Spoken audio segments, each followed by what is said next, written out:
नमस्कार। भाग्योदय विचार प्रवाह श्रृंखला के 142वें चरण में आपका स्वागत है। आज 12 फरवरी।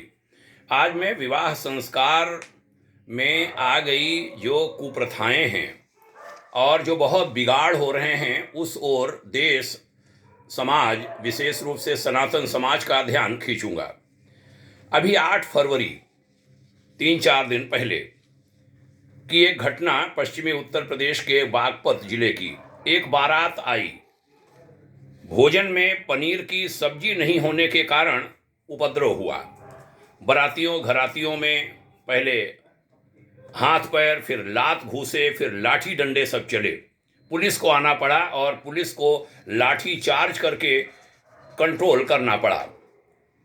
अभी तक हो हल्ला नंग नाच के बारे में तो देखा सुना जाता था, कान फोड़ू असभ्य गाने और वाद्य तो सुने थे। नेक दहेज के लिए कभी कधार नोक झोंक शिकवा शिकायत करते तो सुना था। सब्जी तरकारी के लिए बारात इतने पर उतर आए कि झगड़े होने लगे, ऐसा शायद पहला विवाद सामने आया है। क्या हो गया है हमारे भारत को, इसकी संस्कृति को, इसके ऋषि प्रणीत संस्कार को। वैसे ही ब्याह शादियों में संस्कार खो सा गया है। हर चीज के लिए समय है, बस संस्कार के लिए समय नहीं। सारा सब कुछ लेट लतीफ, संस्कार गायब। संस्कार आचार्य बेचारा बना दिया जाता है, जिसका रोल सबसे महत्वपूर्ण है पूरी प्रक्रिया में। उसे विदाई दक्षिणा तो छोड़ ही दीजिए, लाखों यहां तक कि करोड़ों रुपए के विवाह बजट में उसके लिए 3 या 4 फिगर में यदि दक्षिणा हो जाए तो मानो बहुत बड़ी बात हो गई, 8वां आश्चर्य हो गया। पहले तो समाज में संस्कार महत्ता बताने वाले आचार्यों की कमी है। दूसरे सुयोग्य आचार्य मिल भी जाएं तो उनको वर वधू को वो चीजें बताने के लिए समय और वातावरण का अभाव। उधर नींद से ग्रस्त वर वधू और उड़े चेहरे वाले दोनों पक्षों के थके हारे सगे संबंधी। किसके पास सुनने का मूड है और किसके पास टाइम है। इसीलिए विवाह सदा से भगवान भास्कर यानी सूर्य की रोशनी में होते रहे हैं, कभी भी रात्रि में विवाह नहीं हुए। जीवन का कोई भी यज्ञ रात में नहीं होता सिवाय तंत्र विद्या प्रयोग के। लेकिन जीवन का सबसे बड़ा यज्ञ अंधेरे में करने की गुलामी काल की परिपाटी को हमने वैदिक मान लिया, हमने सनातन मान लिया, हमने प्राचीन मान लिया, हमने पूर्वजों की प्रथा मान लिया। पंडितों को गरियाने वाले बड़े बड़े लोग भी इस कुप्रथा पर एक शब्द भी कभी नहीं बोलते।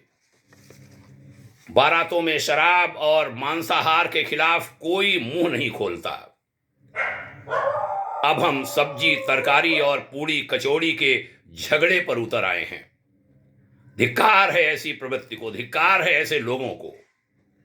जिस संस्कार पर उस परिवार की भावी समस्त पीढ़ियों का भविष्य निर्भर होता है, उसकी इतनी दुर्दशा। हमारा सनातन, हमारा समाज, हमारा देश अब बिना देर किए चेत जाए और इस अकेले संस्कार की ही सही, इसकी मर्यादा, इसके वैदिक नीति नियमों को बर्बाद होने से बचा ले। ये स्वयं आपका बहुत बड़ा कल्याण होगा। किसी दूसरे का हित नहीं, आप अपना हित करेंगे। भावी अनेक पीढ़ियों पर उसका असर पड़ता है आज की हमारी इस नासमझी का। ये एक कार्य आपको बचा लेगा, आपकी भावी संततियों की रक्षा करेगा, सनातन संस्कृति को मरने से बचा लेगा। आइए इस ओर ध्यान दें, इस ओर कुछ कदम बढ़ाएं, इस ओर कुछ प्रयास करें। मित्रों, मैं बताऊं, मैंने रात्रि के विवाहों में जाना छोड़ दिया है, नहीं जाता हूं। आरंभ में थोड़ी देर के लिए सामाजिक व्यवस्था में कहीं जाना पड़ा, अलग की बात, लेकिन देर रात तक जागूं, बचता हूं। कुछ एक संस्कारों में, कुछ एक परिवारों में मजबूरी में, विवशता में जाना पड़ा। बहुत खट्टे, बड़े खराब अनुभव लेकर के लौटे। कोई समय की पाबंदी नहीं, कोई समय का ध्यान नहीं। सारे बाराती घराती चले जाते हैं, तब हम दरवाजे पर पहुंचते हैं। कोई सम्मान करने वाला उस समय नहीं होता। कन्या के पिता को जरा देखिए, इतना बड़ा खर्चा करने के बाद उसके लोग वर और वधू को माला पहनाते हुए भी नहीं देख पाते। संस्कार को तो भूल जाइए, संस्कार तो क्या बताएं, बहुत खराब लगेगा, नहीं बोलूंगा। उसमें 10-5 लोगों के अलावा कोई होता नहीं है। यह हमारी भारतीय संस्कृति की व्यवस्था नहीं रही। इसको ठीक कर लीजिए प्लीज। हमने प्रयास किया है, हमारे पूज्यवर गुरुदेव आचार्य श्री राम शर्मा जी ने तो एक अभियान छेड़ा, लेकिन वो भी शायद कहीं फेल्योर होने की अवस्था में है, क्योंकि समाज पर उसका असर नहीं पड़ता। उनके हम अपने बच्चे तक प्रयास नहीं कर पाते कि दिन का विवाह कर पाएं। मेरे अपने कुटुंब में मैंने प्रयास किया और काफी कुछ सफल भी हुआ हूं। कुछ के अलावा अपनी संतानों में तो हमने प्रयास किया हर विवाह दिन में हो, और वही हुआ। आइए इस ओर ध्यान देंगे। बहुत सारे अवांछित खर्चों से बचेंगे, तमाशों से बचेंगे। पूरा सनातन समाज खड़ा हो, हमारे आचार्य खड़े हों, वो इनकार करें, लेकिन वो इनकार नहीं करते। रात्रि के विवाह के लिए वह स्वयं उसका पक्ष कई बार लेते हैं। हमारे धर्माचार्य, हमारे धर्मगुरु जो प्रवचन करते हैं, हमारे कथा व्यास जो प्रवचन करते हैं, वह इसके बारे में बोलें, वह इसका पक्ष लें, वो उसके लिए तर्क दें। इसकी आज बहुत बड़ी आवश्यकता है। हाथ जोड़कर सभी से प्रार्थना कि इस ओर आपका थोड़ा सा भी ध्यान हमारे सनातन को, हमारी देव संस्कृति को, हमारे भारतवर्ष को बचा लेगा और इसको मजबूत बनाएगा। जगत गुरु की बातें करने वाला ये देश, जो मूल आधार है विवाह संस्कार, उसके बारे में जरा सा भी चिंतन नहीं करता, जरा सा भी प्रयास नहीं करता। सरकारें भी देखें क्या हो सकता है।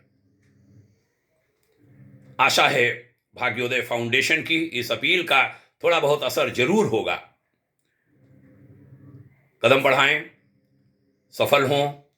आपके बच्चों के, आपके बेटी दामाद के, आपके बेटे बहू के उज्जवल भविष्य की कामना करता हूं। बहुत बहुत शुभकामनाएं। यह भी बताना चाहता हूं कि हम विवाह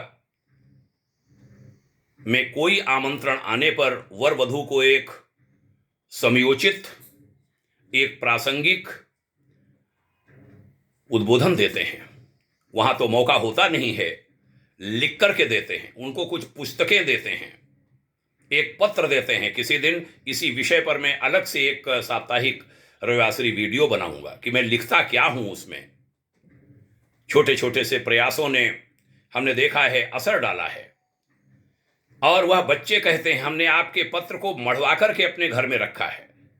ये मैं कई वर्षों से कर रहा हूं। शायद सैकड़ों घर ऐसे होंगे जिनके घर में वह टंगा हुआ है बाकायदा। वर वधू उस पर ध्यान देते हैं। मैं उनसे कहता हूं कि तुम्हारे सुखी जीवन की गारंटी है, सुखी दाम्पत्य जीवन की, सुख और शांति से भरे दाम्पत्य जीवन की, यदि जो हमने लिखा है इसको आप पढ़ें और उसको मानें। आइए, हमें पूरी आशा है कि इस ओर हमारे कदम बढ़ेंगे। प्रणाम करता हूं, बहुत धन्यवाद सुनने के लिए। यह विचार अन्यों में भी अवश्य फैलाइए। जय हिंद, शुभकामना, प्रणाम, ओम शांति।